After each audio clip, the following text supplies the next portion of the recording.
इस वीडियो में हम प्रायिकता अर्थात प्रोबेबिलिटी को और गहराई से समझने का प्रयास करेंगे। आइए अब हम उस उदाहरण पर वापस चलते हैं जो हमने पहले देखा था। हम एक निष्पक्ष छह पक्षीय डाई अर्थात पासा फेंक रहे हैं। तो यहाँ पर छह संभावनाएं हैं। हमें एक, दो, तीन, चार, पाँच या फिर छह इनमें से कोई एक संख्या मिल सकती है। अब अगर हम खुद से ये सवाल करें कि दो से कम या बराबर संख्या आने की प्रायिकता क्या है, अर्थात p दो से कम या बराबर, तो मैं चाहूंगा कि आप वीडियो को रोकें और इस पर विचार करें। तो आपने इस पर विचार कर लिया होगा। तो यहाँ पर 6 इक्वली लाइकली अर्थात सम संभाव्य संभावनाएं हैं और दो से कम या बराबर संख्या आने का मतलब पासे को फेंकने पर या तो एक या फिर दो आए। यहाँ पर छह सम संभाव्य संभावनाओं में से सिर्फ दो ही मेरी कांस्टेंट अर्थात प्रतिबंध को पूरा करती है। इसका मतलब दो से कम या बराबर संख्या आने की प्रायिकता 2/6 या फिर इसको मैं समतुल्य भिन्न के रूप में 1/3 भी लिख सकता हूँ। चलिए अब हम खुद से एक और प्रश्न पूछते हैं कि 3 से बड़ी या उसके बराबर संख्या आने की प्रायिकता क्या होगी, अर्थात p 3 से बड़ा या बराबर। मैं चाहूंगा कि आप वीडियो को रोकें और इस पर विचार करें। तो मैं उम्मीद करता हूं कि आपने इस पर विचार कर लिया होगा। तो यहाँ पर एक बार फिर छह सम संभाव्य संभावनाएं हैं और इनमें से कितनी तीन से अधिक या बराबर संख्या आती हैं, आइए देखते हैं। एक, दो, तीन, चार, मतलब पासा फेंकने पर या तो तीन या चार या पांच या छह इनमें से कोई एक संख्या आए। मतलब यहाँ पर छह में से ये चार संभावनाएं हैं, अर्थात तीन से बड़ा या बराबर संख्या आने की प्रायिकता 4/6 होगी और इसको समतुल्य भिन्न के रूप में लिखें तो ये 2/3 होती है।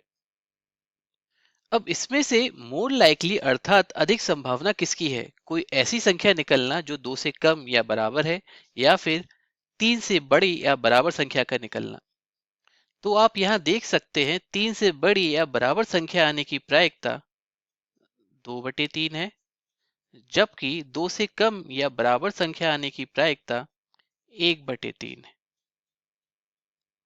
यह संख्या अधिक है इसलिए इसकी प्रायिकता भी अधिक है। इसको हम इस तरह भी समझ सकते हैं कि दो से कम या बराबर संख्या आने की अपेक्षा तीन से अधिक या बराबर संख्या आना अधिक संभावित है।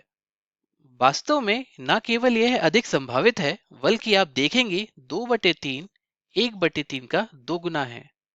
आप यहाँ भी देख सकते हैं कि आपके पास छह सम संभाव्य संभावनाओं में से तीन या तीन से अधिक वाली संख्याएं चार हैं, जबकि दो या दो से कम वाली संख्याएं सिर्फ दो हैं, अर्थात चार बनाम दो। तो हम यह कह सकते हैं कि अगर प्रायिकता बड़ी संख्या है तो घटना मोर लाइकली अर्थात अधिक संभावित है। लेकिन संभावित प्रायिकताओं की सीमा क्या है, प्रायिकता कितनी कम हो सकती है और प्रायिकता कितनी अधिक हो सकती है। तो आइए पहले प्रश्न पर विचार करते हैं कि प्रायिकता कितनी कम हो सकती है, मतलब न्यूनतम प्रायिकता।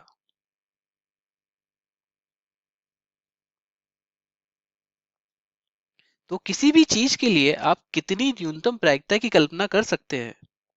आइए एक छोटा सा प्रयोग देखते हैं। हम खुद से ये प्रश्न करते हैं कि पासे को फेंकने पर सात आने की प्रायिकता क्या है, अर्थात p7। ये क्या होगा, यहाँ पर वीडियो को रोकें और इस पर विचार करें। तो यहाँ पर छह सम संभाव्य संभावनाएं हैं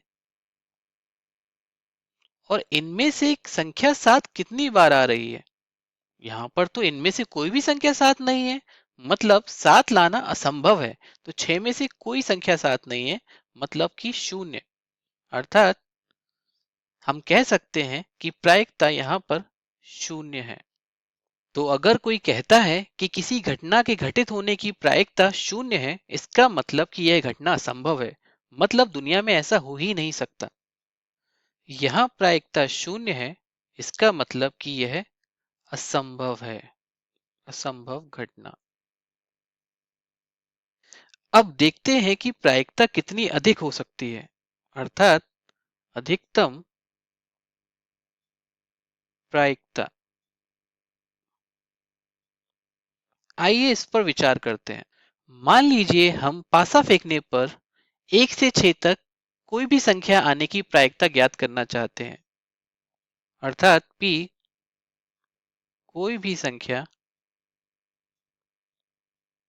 1 से 6, इसमें 1 और 6 भी शामिल है। हम जानते हैं हमारे पास 6 सम संभाव्य परिणाम है और उनमें से 1 में से 6 तक कोई संख्या आने का मतलब हुआ हमारे पास 6 अनुकूल परिणाम है, अर्थात 1 से लेकर 6 तक कोई भी संख्या आने की प्रायिकता यहाँ पर 1 आ रही है। तो इसका मतलब अगर कोई कहता है कि किसी भी घटना के घटित होने की प्रायिकता शून्य है, तो वो असंभव घटना है। और अगर किसी घटना के घटित होने की प्रायिकता 1 है, इसका मतलब वह निश्चित घटना है, निश्चित घटना। तो इसका मतलब किसी भी घटना के घटित होने की न्यूनतम प्रायिकता शून्य होती है और किसी भी घटना के घटित होने की अधिकतम प्रायिकता 1 होती है। यहाँ पर कोई भी प्रायिकता ऋणात्मक नहीं है और ना ही प्रायिकता 1 से ज्यादा है।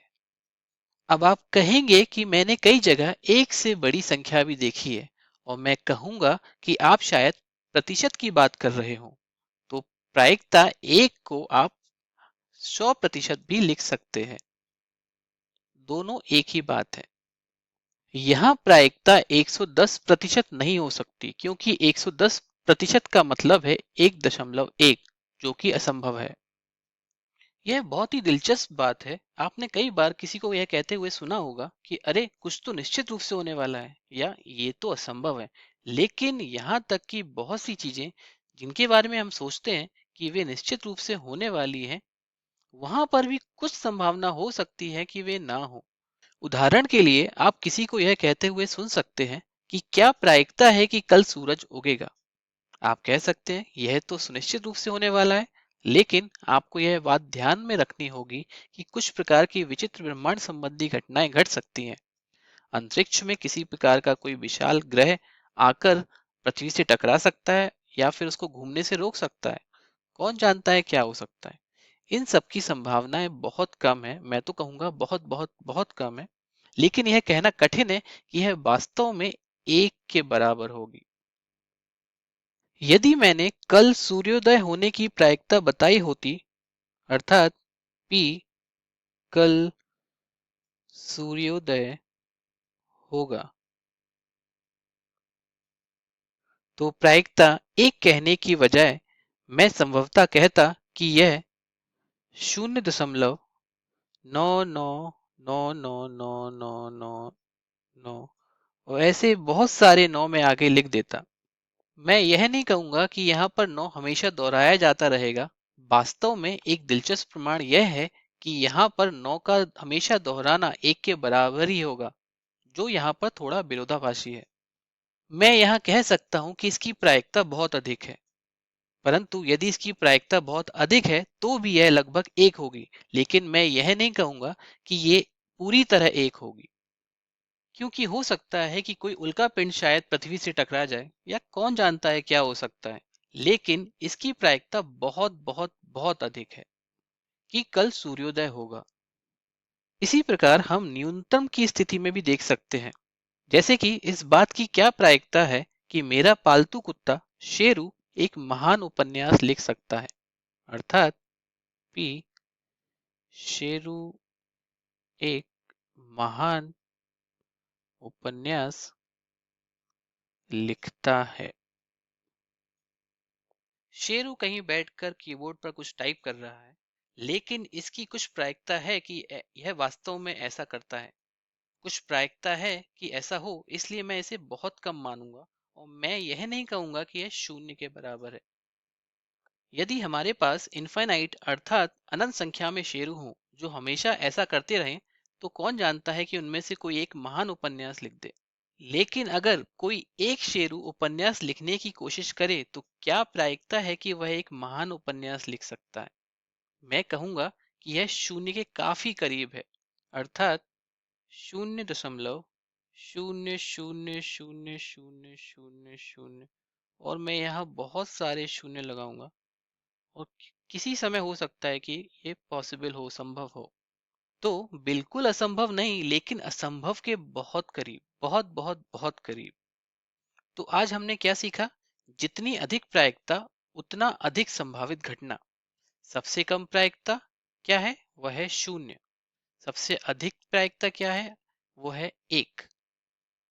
मान लीजिए आप एक सिक्का उछालने के बारे में बात कर रहे हैं। यदि आप किसी निष्पक्ष सिक्के पर हेड्स अर्थात चित आने की प्रायिकता बताते हैं और कहते हैं कि वह 1/2 है, इसका अर्थ है कि ऐसा होना या ना होना समसंभाव्य है।